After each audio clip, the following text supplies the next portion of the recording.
suis déjà béni par la parole du Seigneur qui parle dans le plus profond de notre cœur. On parlait de liberté, mais lorsque je vois ça pour la prédication, ça pour les annonces, ça pour changer le PowerPoint, suis-je vraiment libre? Tu peux mettre, Michael. Merci. Et oui. Voilà, c'est bien. Nous voyons que l'un des sujets les plus abordés de la Bible est justement celui de la relation libre entre Dieu et l'être humain. Dieu se révèle à nous et il veut établir une relation avec nous. Nous savons que cette relation dépasse la mémorisation des dogmes et des doctrines, bien qu'elle soit fondée sur un ensemble de dogmes et de doctrines. Hein?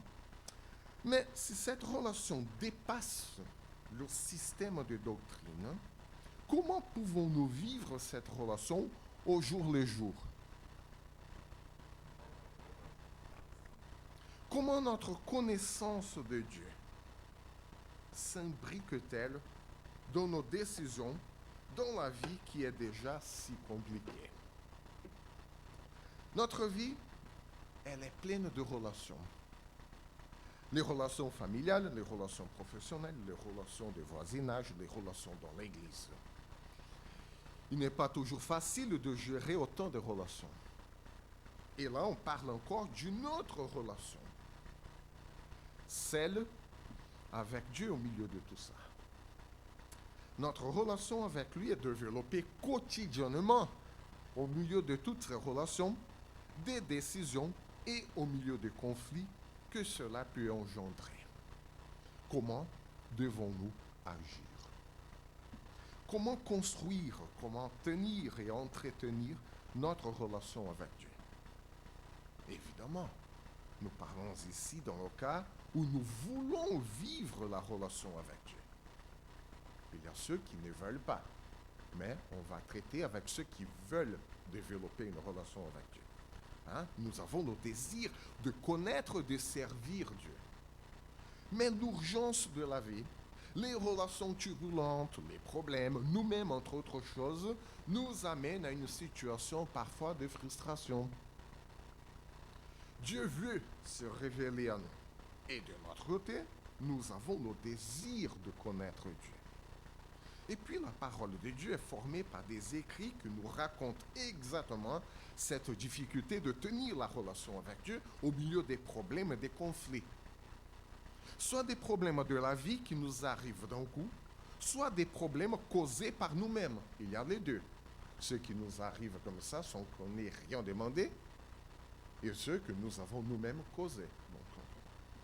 Le psaume 46, notamment dans le verset 10, est l'un de ces textes qui nous montre comment vivre la relation avec Dieu. Donc, lisons-le. Et le psalmiste, il dit, « Arrêtez et sachez que je suis Dieu. Je domine sur les nations, je domine sur la terre. » Donc, à propos de notre relation avec Dieu au milieu de problèmes et d'autres relations, je crois que dans ce verset, nous trouvons 3 briques pour bâtir notre relation avec Dieu chaque jour. Au moins 3 types de briques pour bien bâtir notre relation avec Dieu. Et la première brique, il s'agit d'avouer notre faiblesse. La première chose que Dieu nous demande pour développer une relation avec lui est que nous renoncions à nous-mêmes, comme disait Yvonne tout à l'heure. En effet, cette première partie du verset « arrêter » vient du verbe en hébreu « rapha » qui veut dire échouer, faiblir ou même craquer. Arrêter, on a traduit par arrêter, mais ça veut dire dans la langue hébraïque échouer, faiblir ou craquer. Mais il est aussi utilisé pour décrire l'abandon de quelque chose ou même être découragé. Par exemple, quand on porte quelque chose de lourd pendant un certain temps, on s'épuise. Normal. On n'a même plus la force d'essayer d'en reprendre parce qu'on s'est rendu compte de nos limites, de notre faiblesse et du poids de cette chose. Du coup, on s'arrête. Hein? Ainsi, nous abandonnons cette chose. Hein? Voilà le sens du verbe là, arrêter. Parfois, l'abandon vient après plusieurs tentatives ratées de faire quelque chose. Ou même dans un moment turbulent, comme le montre le début de ce psaume. Si on lit tout le psaume 46, nous verrons un moment turbulent, un moment pas possible dans le monde entier. Mais le verbe rapha peut aussi signifier l'abandon de nous-mêmes, dans le sens de renoncer à nos efforts. Et dans ce cas, ce verbe prend le sens de nous livrer à Dieu. On se rend compte de notre faiblesse, on s'arrête et on se livre entre les mains du Seigneur. C'est-à-dire, nous nous abandonnons entre ses mains. Ainsi, ce verset commence par la prise de conscience de notre faiblesse. Si on n'est pas conscient de notre faiblesse, qu'est-ce qu'on va faire? On continue, et on s'épuise pour rien. Donc, après avoir montré toutes les catastrophes de la vie dans les versets précédents, le psaume nous demande de renoncer à nous-mêmes et à nos efforts d'essayer de faire quelque chose. Parfois, il faut abandonner de faire des efforts. Oui. Nous discutons beaucoup, mais nous n'écoutons pas assez. D'ailleurs, les affaires de la vie ne nous laissent pas prendre le temps d'écouter la voix de Dieu parce qu'il faut décider. Comme Yvonne nous disait aussi, hein, on ne sait pas consulter, mais voilà, la parole de Dieu. Hein. Il faut. Il faut agir. Il faut prendre une mesure le plus vite possible avant qu'il ne soit trop tard. Mais ce psaume nous fait une invitation. Calmez-vous. N'essayez plus rien. Voyez, la terre est bouleversée. Cela fait partie de la vie.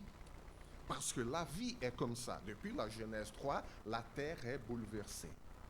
Ça ne va pas changer. Je suis désolé d'être le porteur des mauvaises nouvelles, mais le monde ne va pas s'arranger. Mais l'homme, de son côté, provoque aussi des catastrophes. Parce que ce psaume parle de tremblements des terres et tout ça, ça vient de la terre elle-même, mais le psaume parle aussi des guerres qui sont causées par les êtres humains.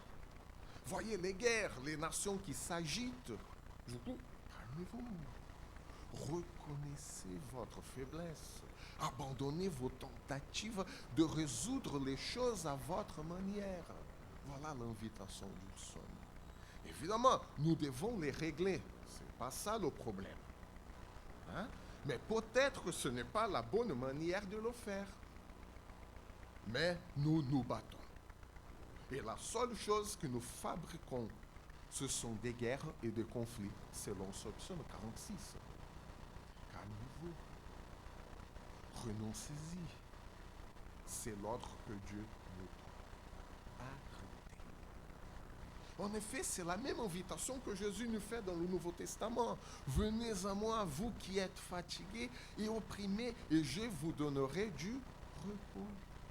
Le terme fatigué dans ce verset-là veut dire quelqu'un qui a fait un grand effort et qui est sous le point d'abandonner, d'y renoncer. Ce n'est pas par hasard que Jésus continue ce verset en disant « Laissez-vous instruire par moi », c'est-à-dire renonce à tes propres efforts, renonce à ta propre connaissance en confessant ta faiblesse et je t'instruirai. Et là, j'avoue ma faiblesse parce que j'ai oublié de faire une chose très importante. Je vis Naïra qui prenait des photos. Et là, je me suis souvenu, et voilà, vous êtes sur le point de recevoir C'est diapo. Merci, Naira. Oui. Donc, voilà, c'est bien. Donc, la proposition que la parole de Dieu nous présente, c'est de laisser tomber, renoncer, abandonner certaines de nos certitudes nous-mêmes. En plus, nous voulons toujours faire les choses, agir au plus vite, mais il faut laisser Dieu agir. Nous devons parfois quitter la scène et laisser le Seigneur travailler. Peut-être que tu as déjà beaucoup lutté, tu as déjà beaucoup fait, peut-être que c'est le moment de s'abandonner à Dieu dans la prière et le laisser agir. Mais là, on se pose la question, oui, c'est vrai, ok, nous sommes tous convaincus, il faut laisser le Seigneur agir, mais comment? Comment puis-je faire confiance à Dieu dans la vie pratique, hein? C'est beau de dire, il faut laisser Dieu agir, mais comment ça se fait dans la vie pratique? Et voilà, maintenant, nous sommes prêts à poser le deuxième brique de notre relation avec Dieu. Il s'agit de la connaissance de Dieu. On reconnaît notre faiblesse, la première brique, et la deuxième, c'est notre connaissance de Dieu. Une fois que nous nous sommes arrêtés, ou que nous avons reconnu notre faiblesse, et que nous avons abandonné notre propre façon de vivre, nous sommes prêts à faire attention au Seigneur. Nous sommes prêts à écouter Dieu. Évidemment, puisque nous ne nous battons plus contre nous-mêmes, nous ne sommes plus occupés de nous-mêmes. Et par conséquent, là, nous avons du temps pour reconnaître qui est Dieu. C'est pourquoi le verset poursuit en affirmant qu'il faut connaître Dieu. Ce verbe connaître, ça peut signifier une connaissance intellectuelle et aussi une connaissance relationnelle. Dans le premier cas, une connaissance intellectuelle, c'est très important, il ne faut pas la mépriser. Ce verbe est utilisé pour la connaissance du bien et du mal. Il faut savoir ce qu'est le bien, ce qu'est le mal. Et c'est Dieu le centre de référence pour nous, de ce qui est bien et ce qui est mal. Et dans le deuxième cas, pour cette relation, pour cette connaissance relationnelle, ce verbe est utilisé pour des relations personnelles et intimes au moyen des expériences vécues ensemble. On vit ensemble. Et là, nous avons une autre sorte de connaissance que ça va avec la connaissance dont la Bible parle. Par exemple, quand la Bible affirme qu'Adam a eu des relations avec Ève, elle affirme qu'Adam a connu Ève. Mais nous savons tous que ça va au-delà d'une connaissance purement intellectuelle. C'est une connaissance intime. Hein? Ainsi, nous avons ces deux nuances dans ce verbe, dans ce même psaume. C'est-à-dire que le verset 9 nous encourage à une connaissance intellectuelle de Dieu pour venir et contempler, pour venir et observer avec attention ce que Dieu fait. Or, il faut une certaine connaissance intellectuelle pour observer et comprendre ce que Dieu fait. On ne peut pas tout simplement sentir. Non, il faut observer, il faut utiliser le cerveau. Ah, Dieu a fait ça c'est une connaissance intellectuelle. Et ensuite, dans le verset 10, il nous donne quelques informations à propos des œuvres de Dieu, pour que nous le connaissions. Ce sont des connaissances intellectuelles de Dieu. Et puis le verset 11 nous commande d'arrêter pour reconnaître la souveraineté de Dieu dont nous parlerons tout à l'heure. Mais la connaissance intellectuelle a déjà été mentionnée dans le verset 9 et 10. Il faut donc aborder la connaissance relationnelle qui vient au verset 12. Et là, le psalmiste dit, avec nous est l'Éternel des armées célestes. Et là, c'est une connaissance relationnelle. Dieu est avec nous. Dieu a une relation avec nous. Ce qui est intéressant aussi, c'est le verbe savoir dans cette deuxième partie du verset 11 a aussi le sens de confesser. Il a aussi le sens d'admettre quelque chose. C'est comme si nous constations quelque chose de très évident à partir de l'observation. Parce que la connaissance intellectuelle vient avant. On observe, on se rend compte de quelque chose, et là, nous sommes obligés d'admettre quelque chose à propos de Dieu. Ce qui est logique, parce qu'au début du verset, nous avons pris le temps de faire attention à la voix de Dieu. Parce que la première chose que le psalmiste nous demande est d'arrêter. Lorsque nous nous arrêtons, nous pouvons constater les œuvres de Dieu, connaissance intellectuelle, et à partir de là, nous sommes prêts à développer cette relation avec lui. Il n'y a pas l'un sans l'autre. En renonçant à nos efforts, nous avons appris que Dieu est avec nous et qu'il est souverain. Alors que si on ne s'arrête pas, on continue dans notre vie affolée et tout ça, préoccupé de tout, on ne fait pas attention que le Seigneur est là. On perd la perception de la présence de Dieu. Ainsi, cette confession de la souveraineté de Dieu à partir de notre connaissance intellectuelle et relationnelle doit comprendre aussi l'abandon de notre propre vie et également de notre désir de se soumettre à Dieu et à son autorité. J'ai beaucoup aimé ce cantique qu'on vient de chanter. Maître, je me soumettre à maître. En français, ça tombe bien. Puisque Jésus est notre maître, voilà, on se soumet. Donc, il y a même une logique. Hein? Cela veut dire que ce n'est plus notre propre volonté que nous commande, mais celle de Dieu.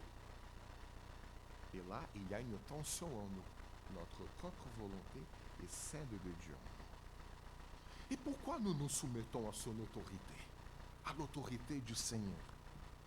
Parce que nous connaissons, connaissance intellectuelle, et nous expérimentons ses œuvres. Nous nous sommes arrêtés, nous écoutons le Seigneur et nous expérimentons que le Seigneur est là avec nous. Et voilà le rôle de la connaissance intellectuelle, voilà le rôle de la connaissance relationnelle de Dieu. Mais pourquoi la connaissance est si importante pour la relation avec Dieu? Saint Augustin, dans son livre La Trinité, il affirme que nous pouvons aimer seulement une personne que nous connaissons. C'est impossible d'aimer quelqu'un qu'on ne connaît pas. Ainsi, la connaissance intégrale, c'est-à-dire intellectuelle plus relationnelle, doit toujours finir par la pratique. Ok, c'est beau à dire, mais quelle pratique? La pratique de se soumettre à Dieu dans tous les domaines de la vie. Justement parce que la connaissance d'après les écrivains bibliques, dont la plupart étaient hébreux, ne signifie pas une connaissance purement relationnelle ou encore une explication de la relation des causalités dans le monde, notre connaissance purement intellectuelle, ça va au-delà, mais ça demande une communion intime avec quelqu'un. Et donc, nous remarquons que le fait même de dire connaissance de Dieu implique forcément une relation avec Dieu. Nous ne pouvons pas venir à l'église, apprendre ce que dit le verset biblique, et on décortique tout le verset et tout, on fait l'hébreu, le grec, l'analyse littéraire et tout. Oui, je connais la Bible par cœur et tout. Mais dans la vie pratique, on ne développe pas une relation avec Dieu. Cet aspect relationnel de la connaissance est très important parce qu'en hébreu, nous n'avons pas de mots pour exprimer l'idée de la raison ou même d'un cerveau. La langue hébraïque n'a pas de terme pour cerveau. C'est cœur, c'est toujours cœur. Et le cœur est le siège de tout, des émotions, de la raison. Hein? Le mot qui correspond à cette idée, c'est le cœur. Et le cœur en hébreu est considéré comme le centre des émotions et aussi le centre de la raison. Et pourquoi? Parce que d'après les écrivains bibliques, tantôt les décisions, tantôt les émotions venaient d'une seule source, l'homme intégral lui-même. Aujourd'hui, on a un peu décortiqué l'homme, hein? La partie physique, la partie psychologique, la partie spirituelle, la partie... Mais dans la Bible, c'est l'homme intégral. Il n'y a pas cette division. Hein? Aujourd'hui, nous disons que le cœur est le siège des émotions et que le cerveau est le centre du raisonnement. Nous avons coupé l'homme, nous avons décortiqué. Mais la Bible nous montre son intégralité. Évidemment, pour mieux étudier, pour mieux soigner l'homme, il faut le faire. Ce n'est pas ça le problème. Le problème est de ne plus considérer l'homme comme une entité intégrale, complète en lui-même. Et cette intégralité de l'homme qui connaît Dieu intellectuellement et relationnellement, c'est effectivement le centre du message de Jésus lorsqu'il affirme que le salut, ce n'est pas quelque chose à venir. C'est quelque chose que nous vivons ici et maintenant. Pourquoi? Parce que Jésus a dit que le salut, c'est qu'ils te connaissent. C'est Jésus qui le dit. Seigneur, le salut, c'est qu'ils te connaissent, le seul vrai Dieu, et c'est lui que tu as envoyé, Jésus-Christ. Le salut, c'est une connaissance relationnelle et intellectuelle. C'est Jean 17,3. Le terme connaître dans ce verset, c'est une connaissance intellectuelle parvenue d'une expérience personnelle. C'est Jean qui va dire après, mais nos yeux ont vu, nos mains ont touché le verbe de la vie. Et justement, le fait d'avoir vu une connaissance visuelle, intellectuelle, que nous avons touché le verbe de la vie, connaissance relationnelle. Nous avons connu Jésus dans son intégralité. Cela peut indiquer aussi que nous avons aperçu quelque chose, nous avons repéré quelque chose. Et pour percevoir quelque chose, il faut faire attention. Parfois, on passe trop vite et on ne s'aperçoit pas. Mais si on fait vraiment attention aux détails, je n'avais pas aperçu, je ne me suis pas aperçu, je n'avais pas vu. Du coup, il faut faire attention. Et pour faire attention, il faut s'arrêter un moment. Or, comment est-ce que le verset de ce psaume en question commence? Arrêtez. Donc, la prise de conscience de notre faiblesse est le commencement de percevoir la présence de Dieu au milieu de nous. Et maintenant, nous nous rendons compte de la sainteté de Dieu parce que nous connaissons Dieu. Nous le connaissons intellectuellement par la lecture et l'étude de sa parole, ainsi que par notre expérience personnelle avec lui, de marcher avec lui, d'expérimenter la paix qu'il nous donne lorsque nous traversons des moments de difficulté, de tribulation. Ainsi, on nous invite, et même plus que ça, on nous ordonne d'avoir une connaissance intellectuelle et relationnelle avec Dieu pour aboutir enfin à la troisième brique pour bâtir notre relation avec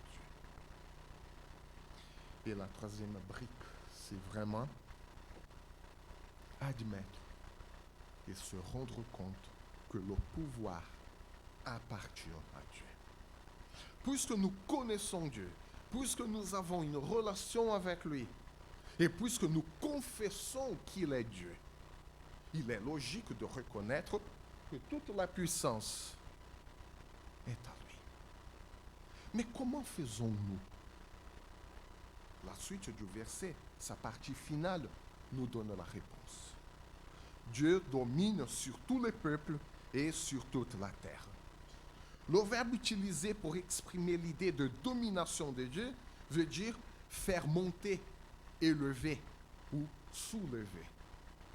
Ce verbe a aussi l'idée d'une présence active, quelqu'un qui est là et quelqu'un qui fait quelque chose. Et voilà pourquoi certaines traductions utilisent le terme « je domine sur la terre ». L'idée ici, c'est de reconnaître que Dieu est présent et qu'il gouverne et qu'il dirige toutes choses. C'est pas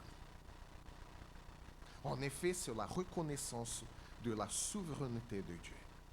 Nous ne pouvons élever le nom de Dieu qu'après la reconnaissance de qui nous sommes et de notre faiblesse, et ensuite connaître qui est Dieu.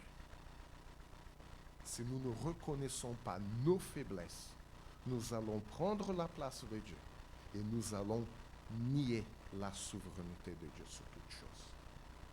Et c'est ce que la Bible appelle l'idolâtrie. Et oui, l'idolâtrie va au-delà de se prosterner devant une image. L'idolâtrie, dans la vie pratique, est de ne pas reconnaître notre faiblesse, de ne pas reconnaître la souveraineté de Dieu et de faire nous-mêmes toutes les choses à la place de Dieu. Les choses que nous devons faire, nous devons faire. Mais il y a des choses qu'il n'y a que Dieu qui peut le faire. Par exemple, convertir quelqu'un. Autre chose. Ce n'est pas notre but, ce n'est pas notre tâche. Nous pouvons proclamer, mais convertir, il n'y a que Dieu seul qui peut le faire. Et parfois on insiste. Non. Calmez-vous. Arrêtons-nous. C'est impossible de reconnaître la puissance de Dieu et de lui rendre gloire sans connaître qui nous sommes et qui il est.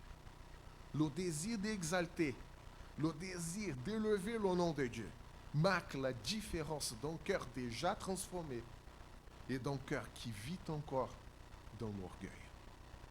Celui qui a le cœur transformé montrera le désir de rendre toute la gloire à Dieu. En revanche, un cœur qui résiste de toutes ses forces à rendre la gloire à Dieu montre la nécessité de transformation. C'était le cas, par exemple, du Pharaon, de Nabuchodonosor dans la Bible.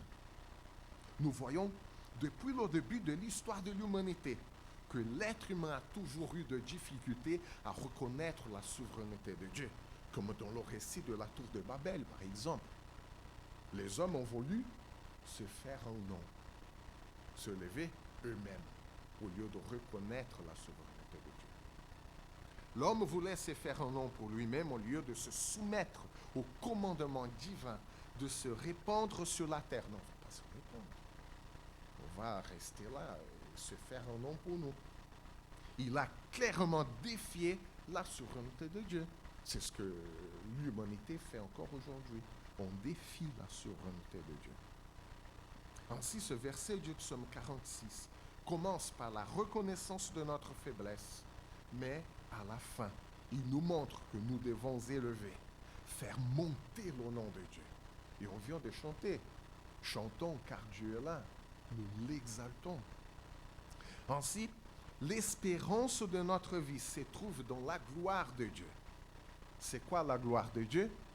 Le poids de Dieu ou la présence de Dieu se trouve dans la souveraineté de Dieu dans notre vie et non pas dans notre propre connaissance et sagesse. Nous parvenons à cette conclusion parce qu'au début, nous avons reconnu notre insuffisance. Nous avons reconnu la souveraineté de Dieu et puisqu'il est souverain, nous élevons son nom. Nous montrons sa présence, sa gloire à notre entourage, en parole, en action et en pensée. Le désir de celui qui a une relation avec Dieu est qu'il soit glorifié. C'est le début de la prière de Jésus. Comment Jésus a appris aux disciples à prier? Seigneur, que ton nom soit sanctifié. Ça commence par ça. Tout le reste vient après. Mais sans la reconnaissance de la sainteté, de la souveraineté de Dieu, tout le reste devient inutile. Parce que nous allons forcément prendre la place de Dieu. Et notre cher frère français Jean Calvin disait à propos du cœur humain, quoi? Le cœur humain est une usine à idoles. Voilà, c'est pas moi, c'est Calvin. Et en plus français. Et en plus très apprécié au Brésil. Et voilà pourquoi, justement, la prière de Jésus commence par la sainteté de Dieu. En effet, le verbe sanctifier, que ton nom Seigneur soit sanctifié, veut dire faire saint, montrer la sainteté. Ou peut-être une traduction alternative pourrait être que nous montrions la sainteté de ton nom. Voilà. Cela révèle notre connaissance de nous-mêmes, parce que si Dieu est saint, nous ne sommes pas saints. C'est ça la question. Et révèle également notre désir de vivre selon la sainteté de son nom. Que ton nom soit sanctifié dans le sens que nous avons reconnu cette sainteté et nous voulons vivre dans la soumission à ce Dieu saint. Parce que reconnaître la souveraineté, reconnaître la sainteté de Dieu et ne pas vivre dans la soumission à Dieu, cela veut dire que nous ne connaissons pas Dieu, après tout. Bibliquement parlant, si on ne se soumet pas à Dieu, on ne connaît pas Dieu. Dans la pratique, c'est ça. Et de cette façon, et pourtant, on peut déballer tout un tas de versets bibliques, la Bible par cœur. Mais selon la Bible, sans soumission à Dieu dans notre vie pratique, on ne connaît pas Dieu. De cette façon, pour conclure, la sainteté de Dieu et la souveraineté de Dieu sur notre vie est une brique fondamentale pour construire, pour bâtir notre relation avec Dieu. Et nous ne pouvons grandir dans cette relation qu'en acceptant sa volonté souveraine sur la nôtre. Évidemment, cela n'est pas facile parce que notre désir naturel est de justement prendre tout le contrôle de toutes choses. Croyez-moi quand je vous dis, prendre le contrôle de toutes choses, comme un désir naturel. Mais ce psaume nous enseigne qu'il faut d'abord renoncer à nous-mêmes. Là, j'ai pris pour moi, pas pour vous. Et de renoncer à nous-mêmes. Nous abandonner entre les mains de Dieu. Ensuite, avoir une connaissance intellectuelle et relationnelle de Dieu. Et finalement, reconnaître sa souveraineté. Voilà les briques pour construire notre relation avec Dieu, jour après jour. Que l'océan nous bénisse, que l'océan nous garde. Je vous invite à un moment de prière.